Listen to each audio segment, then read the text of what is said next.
Well, we made it about 90 seconds of our trip into town to go vote and buy things. It has oil. And the check engine light fucking came on in the Honda. Checking fluids to make sure it has them.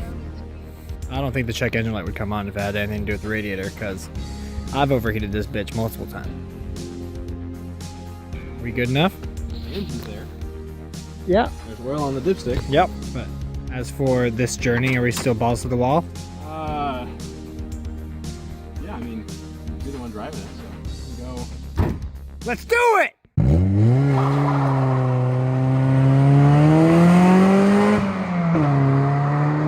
I have to tell you something. Check it out. That burnout we just did for B-roll healed the Honda. The check engine light is gone. We're ready for more antics. With that fun little story out of the way, let us circle back to the good old days of June 19th, 2016. I was driving from Eugene, 3 hours south to Grants Pass, Oregon for a work function, and because I had to drive my 2 coworkers, I couldn't take my MR2. So I took the Prelude. And when we were full throttle at 80 miles an hour going up one of the passes to get there, I happened to look down at the instruments out of habit, and the temp gauge was pegged as hot as it could read. The Prelude was still running fine, but I pulled over to let it cool down and inspect the issue. Luckily, there was a passing by car headed to the same work function from Idaho, and they noticed the company logo on our sweatshirts, and they stopped by and gave us enough water to refill the radiator.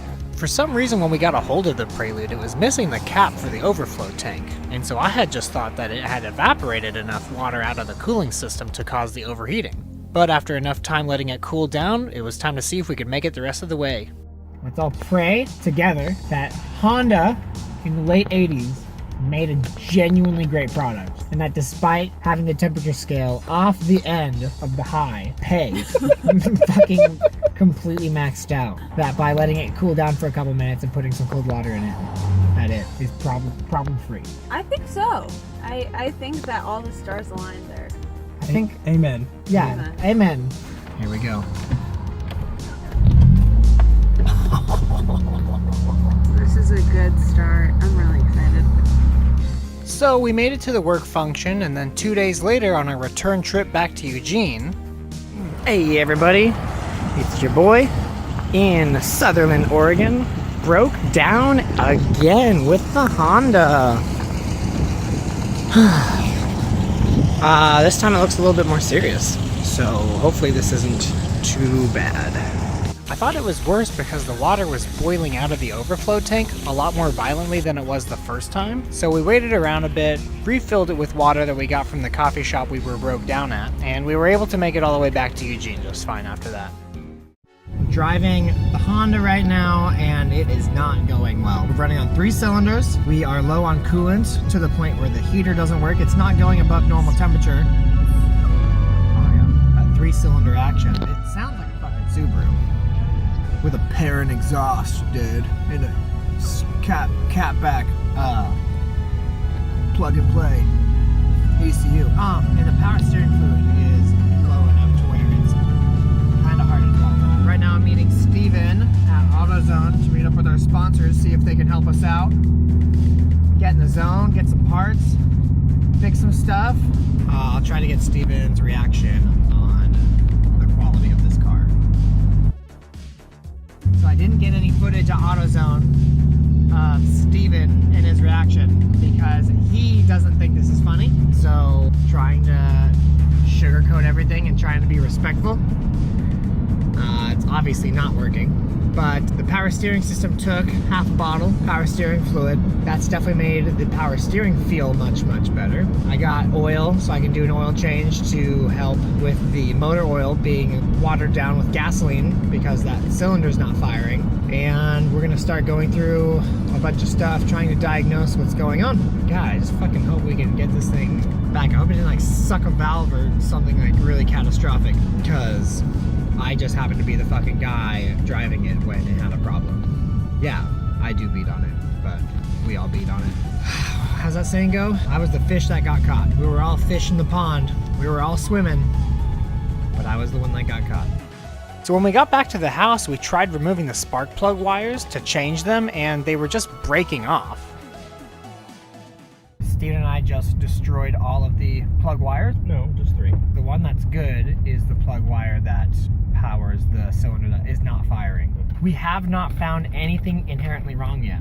Except that all the plug wires were welded to the head. Yeah. So right now we're going back to our sponsor, AutoZone, to get new plugs, new wires, Yep. new distributor, Yep. new rotor, new radiator cap. Check this out. It's bad. It's missing pieces. And Hydraulic fluid new and thermostat. a new thermostat. I'm about to throw a bunch of money at this. I don't think it's gonna be that bad. I'm gonna guess $65. I was gonna say 75, but All right. Hey, it's gonna be so funny. We're gonna get in there. It's gonna be $150. right. You know what's funny? I literally looked Brandon at AutoZone in the eye and said, "See you in like 90 minutes." And here we are. And we apparently weren't joking. All of that in there. All right, here we go. Putting on some brand new spark plugs. What do you think the odds are this fixes the problem? After talking to Steve at AutoZone, I'm gonna give this all the things that we're doing right now a 35% success rate. Next step is the rotor. If you remember, in a previous episode, we took the hood off and we cleaned it. And now it's full of oil and shit up there. You know what that's from, kids? When we were doing the suspension, we accidentally disassembled the CV axle. So we had to like rebuild it, pack it full of grease. And the thing that holds all the grease in place, we didn't get that on tight enough. Now when the axle spins really fast, it shoots grease everywhere, which is good for the belts. I entirely forgot about that. I forgot it needed new axles. Yeah, it's more money. Yeah. Even cheap race cars are expensive. Yeah, but I mean, realistically, I've still put less than $1,500 into this. Yeah, and it hasn't broke. The axle? Yeah. Yeah, but it's torn. Yeah. And they're cheap. It was like $50. Is that it? Yeah. For the one or two? One. Sweet. $100. Whole new front axle. Damn. Yeah, I know. This is how you make your Honda last forever. Oil every bolt goes on it. Next. Wires. Most expensive piece. And technically the only piece that was broken. All right, God help us.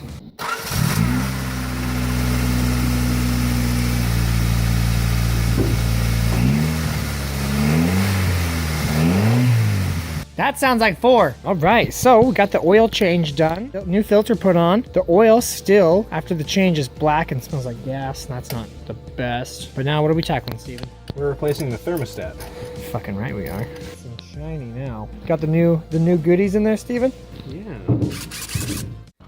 Alright, so this episode was filmed pretty terribly, and I apologize for that. This was, however, before we knew what we were doing with making YouTube videos. That said, though, this was an important episode to make and an essential story to tell because of what we have coming up in the next episodes of the series. Back to this episode, though. With the work we accomplished here, the car was running strong again. However, the overheating issue was not resolved. Coolant was leaking somewhere, somehow. So, in the next episode, we diagnose further the overheating issue, relocate the battery, and then maybe we replace the head gasket. Or maybe we just fix a crack in the thermostat housing. Maybe we rebuild the entire engine and do an extensive weight reduction. The only way to find out is to watch the next episode. So, we'll see you right here on Carfoolery's Prelude Origins.